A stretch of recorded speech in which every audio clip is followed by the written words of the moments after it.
So for this trick, what you're going to need is a regular deck of cards that can be shuffled and examined by the spectator. You're going to ask them to take a card that they would like. In this case, it's the Jack of Clubs.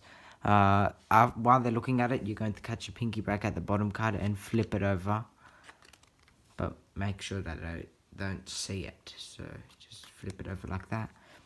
Then you're going to cut about like an eighth of the cards, let's just say that, and fan them out and say these are all face down and regular or something. You can make up a story. And when you're covering the cards, you're just flipping them like this, and then you're putting it back like that.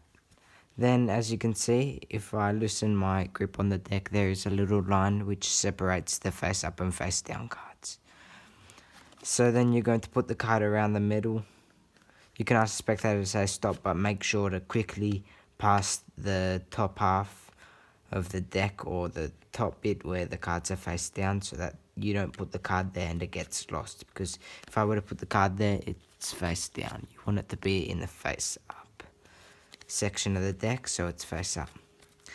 Then you can grab half of the face down cards, about half of them also. Spread them out, say these are still face down, then you can flip the deck again and put them on top, and then you spread through and reveal that the card is face up.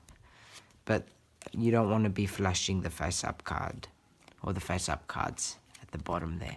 And after that, then you can just, if let's say you have a bunch of cards that are flipped over, which I assume you do, if you listen your grip, there will be a little gap that is quite obvious, and you just want to loosen your grip, and you should be able to cut to the face up cards and flip them around like that, and then you can spread it out. So that's pretty much it for the trick. I invented this yesterday, so let me know if you liked it. Make sure to comment, like, and subscribe for more videos.